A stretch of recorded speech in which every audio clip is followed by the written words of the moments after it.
Welcome to Jas simple cooking. இன்றைக்கி நாம் சாதத்தை கூட வச்சு சாப்பிடக்கூடிய முட்டை குழம்பு எப்படி பண்ணுறதுன்னு பார்க்கலாம். இந்த வீடியோ உங்களுக்கு பிடிச்சிருந்தா லைக் பண்ணுங்கள், ஷேர் பண்ணுங்கள், மறக்காமல் சப்ஸ்கிரைப் பண்ணுங்கள். பக்கத்தில் இருக்க பெல் ஐக்கானை ப்ரெஸ் பண்ணி அதில் ஆளுங்கிற ஆப்ஷனை கிளிக் பண்ணிக்கோங்க. அப்போ தான் நான் போடுற வீடியோஸ் உங்களுக்கு நோட்டிஃபிகேஷனாக கிடைக்கும். வாங்க முட்டை குழம்பு எப்படி பண்ணுறதுன்னு பார்க்கலாம். முட்டை குழம்பு பண்ணுறதுக்காக முதல்ல கொஞ்சம் புளி எடுத்து சுடுதண்ணியில் ஊற வச்சிடலாம்.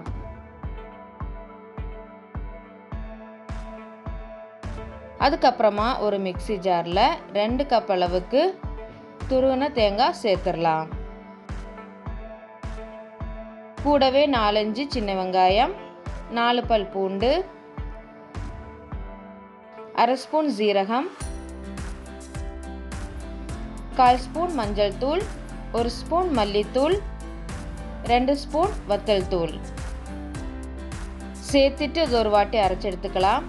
பாருங்கள், அரைச்சி எடுத்தாச்சு. இப்போ இதில் 1 கப் அளவுக்கு தண்ணி சேர்த்து நல்லா நைஸாக அரைச்சி எடுத்துடலாம். பாருங்கள், நல்லா அரைச்சி எடுத்தாச்சு. இந்த மாதிரி அரைச்சி எடுத்துக்கோங்க. இது இப்போ சைடில் எடுத்து வச்சிடலாம். அதுக்கப்புறமா ஸ்டவ் ஆன் பண்ணி ஒரு கடாய் வச்சுக்கோங்க.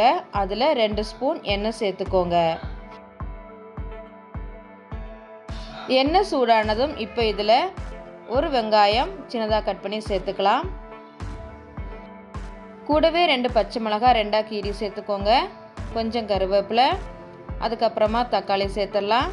நான் இங்கே 2 சின்ன சைஸ் தக்காளி சின்னதாக கட் பண்ணி சேர்த்துருக்கேன். பெரிய சைஸ்னால் 1 எடுத்துக்கோங்க. இப்போ எல்லாம் சேர்த்து ஒரு 2 நிமிஷத்துக்கு நல்லா வதக்கிடலாம்.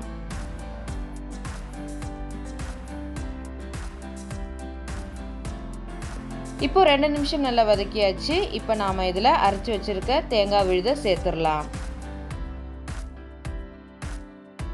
சேர்த்துட்டு இப்போ இதில் 2.5 கப் அளவுக்கு தண்ணி சேர்த்துடலாம். சேர்த்துட்டு நல்லா கலந்து விட்டுக்கோங்க.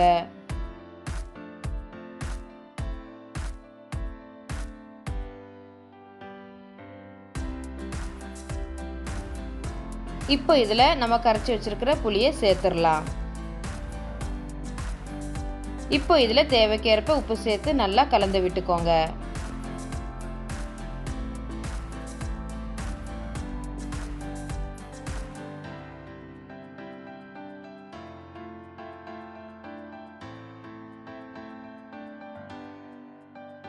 இப்போ எல்லாம் சேர்த்து நல்லா கலந்து விட்டாச்சு. இப்போ மூடி வச்சு ஒரு 5 நிமிஷத்துக்கு மீடியம் ஃப்ளேமில் வச்சு நல்லா கொதிக்க விட்டுறலாம்.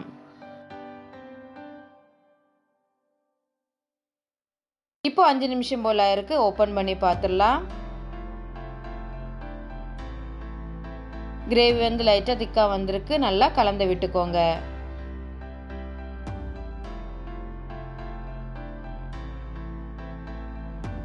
இப்போ இதில் முட்டையை உடைச்சி சேர்த்துடலாம். நான் இங்கே வந்து 4 முட்டை எடுத்திருக்கேன்.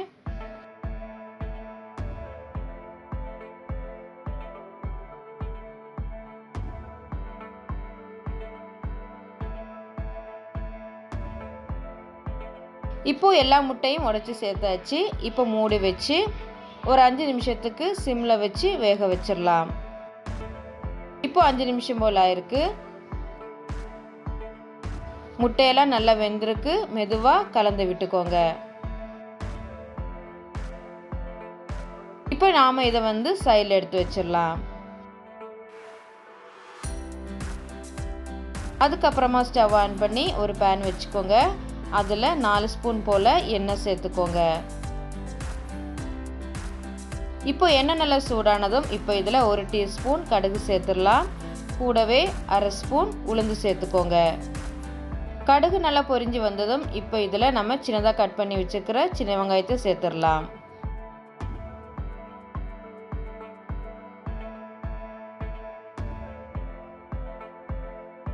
சின்ன வெங்காயம் நல்லா பொன்னிறமானதும் இப்போ இதில் கொஞ்சம் கருவேப்பிலை சேர்த்துடலாம். சேர்த்துட்டு லைட்டாக வதக்கி விட்டுக்கோங்க. இப்போ நாம் ஸ்டவ்வை ஆஃப் பண்ணிடலாம். இப்போ இதை வந்து குழம்புல சேர்த்துடலாம். சேர்த்துட்டு ஒரு 2 நிமிஷத்துக்கு மூடி வச்சிடலாம். இப்போ 2 நிமிஷம் போல் ஆயிருக்கு. அவ்வளோதான், நம்ம முட்டை குழம்பு ரெடி ஆயிட்டு. கண்டிப்பாக வீட்டில் ட்ரை பண்ணி பாருங்கள். தேங்க்ஸ் ஃபார் வாட்சிங்.